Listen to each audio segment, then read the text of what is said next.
In this tutorial, we're going to be talking about the 3 layers of the core and how they work. How we're going to do that is look at muscles involved, fascia, and then how it works. So we start with the muscles involved, look at some different parts of it. Then when we come on to fascia, it's a very important part of it because many exercises focus on specific muscles. But if we add fascia into the mix, it basically eliminates many of those exercises. And then what we'll do is we'll sort of complete that, and you will understand about the muscles and the fascia when we talk about how it works at the end.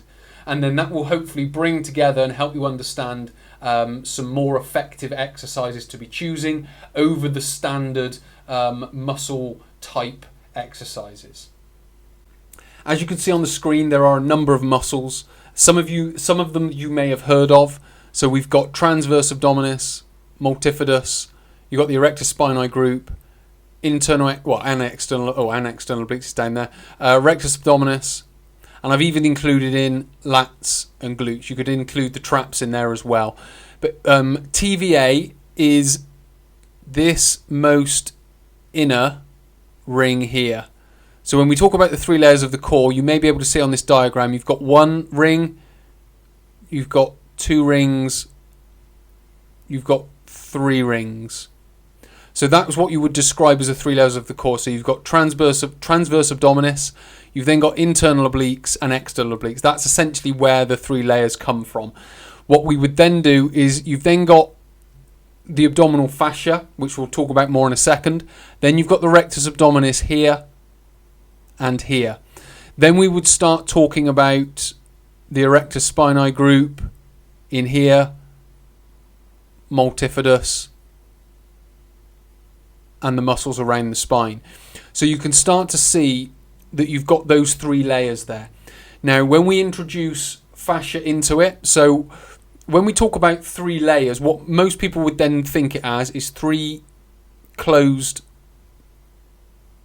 layers that can be, in some respects, activated individually of each other.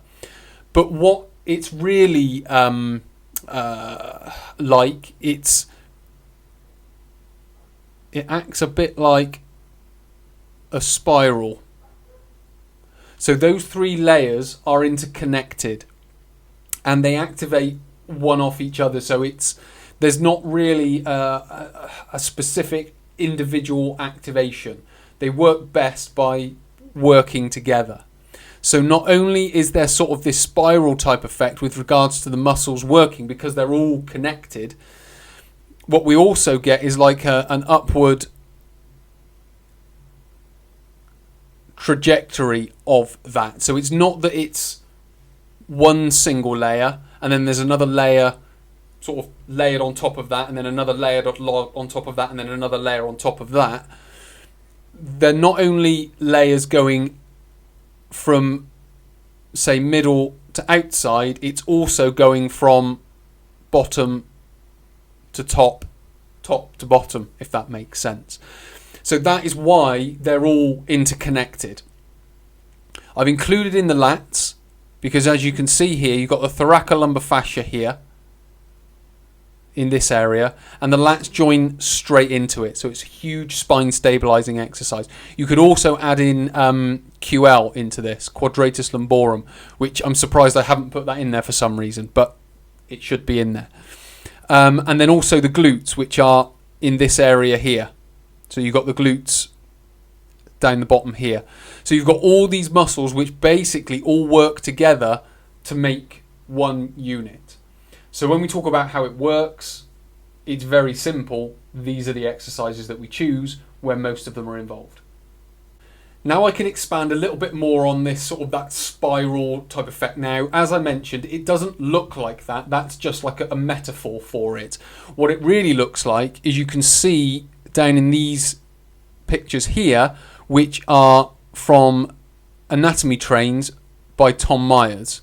And what you can see here is if we just focus on the core, is it comes from the hip and across the torso, from the hip and diagonally across the torso. And then same with this line coming up the back. It will come up and across. It will come up the other leg and across. And then you can see here it comes up the front through the abdominals from one side, comes up the front on the other side. So there's not just that spiraling effect, it's also from top to bottom. You've also got up the side, which then includes glute medius, glute minimus, internal, external obliques, all the way up through the torso. Then you've got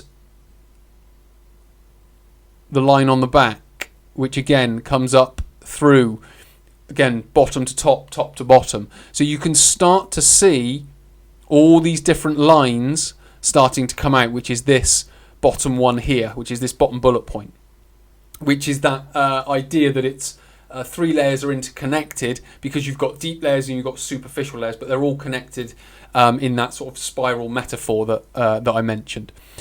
Then you've got the abdominal fascia that I've already mentioned. So the abdominals are predominantly fascia, and then you've got these little pockets of muscles. So it's not necessarily, the abdominals is not necessarily a muscle.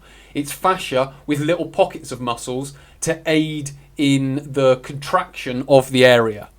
And then finally you've got the thoracolumbar fascia, which I've mentioned already, which is where the lats and the glutes join in and is a massive spine stabilizer, or lumbar spine stabilizer, because it covers that whole area. So what we would be talking about is when we tension the glutes here, when we tension the lats here, it's pulling this taut.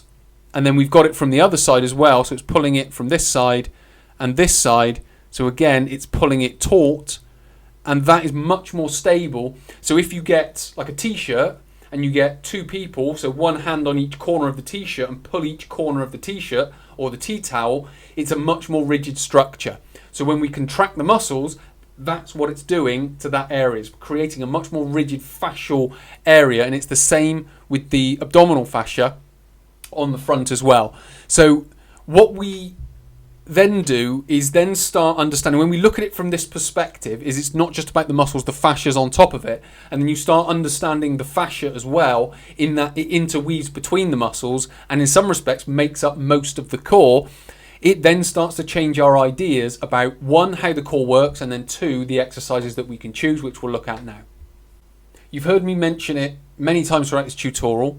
How it works is as one unit. So we need to start choosing exercises that create one unit. So whole body exercises, chops, reverse chops, rotation exercises, swings with kettlebells. You know, you could even go as far as deadlifts with barbells, kettlebells, so on and so forth.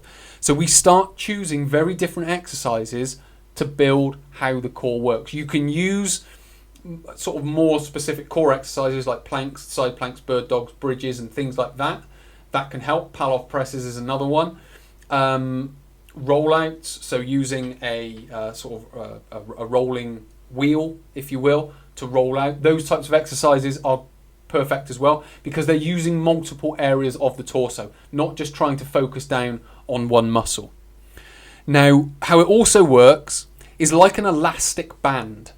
Now, when we kettlebell swing, when we rotate with a kettlebell, when we rotate with a cable, when we do rollouts, for example, so if we use a rollout as an example where we've got the arms and the legs and they sort of come apart and then go back together again, you kind of use an elastic band to do that. So you extend the elastic band and then you try and sort of whip it back. So it's not just straight, pause and then pull back like a bicep curl. There's a little bit of a bounce to it.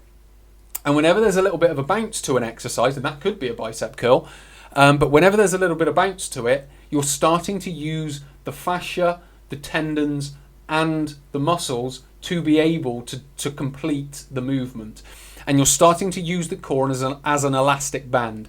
Any type of sporting maneuver, tennis shot, golf swing, boxer's punch, they will generally, a baseball pitcher, cricket bowler, they will be accessing this elastic nature to the torso to be able to create momentum, to be able to create speed, to be able to create power. And then all the muscles are doing is just, as long as they're tuned properly, they are just contracting at specific moments to enhance that elastic energy that's being created through that momentum. What they're also doing is spreading stress and tension throughout the torso. So when we stand still, or when we sit still, which is a problem with standing still and sitting still. So when people talk about that static seated posture, it's a problem because it's static. Tension will generally go and fix in one area of the body. It will fatigue that area and cause a problem. But as we use the core as one, as we start moving as one, it will spread the tension around the torso away from specific areas. Because as we move, as you can see here, we've got arms overhead. As we move, say, a bar or a weight over our head, the area of the torso that works will be higher up. As we are lifting from the floor, it will be, or I should say, it will be lower down. So if we are doing a exercise where we move a weight from low down to high up, the torso will work low down to high up depending on where the weight is. If we're doing a swinging or rotating movement, the stress and the tension on the torso will move from one side when the weight's here to the other side when the weight's, say, down here, as we move it from that high position to that low position, and then vice versa when we move from the low position to the high position, or the left or the right. So we can start to understand a little bit more about how to train the core just simply by understanding the exercise a little bit more. So by focusing your exercises on whole body movements, on exercises that access multiple areas of the core, you're going to get much more from your core strength stability. You're also going to get much more from the exercises that you do.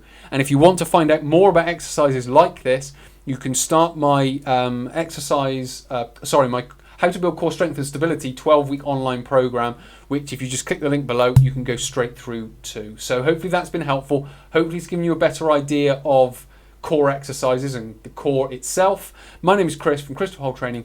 I'll speak to you in the next tutorial.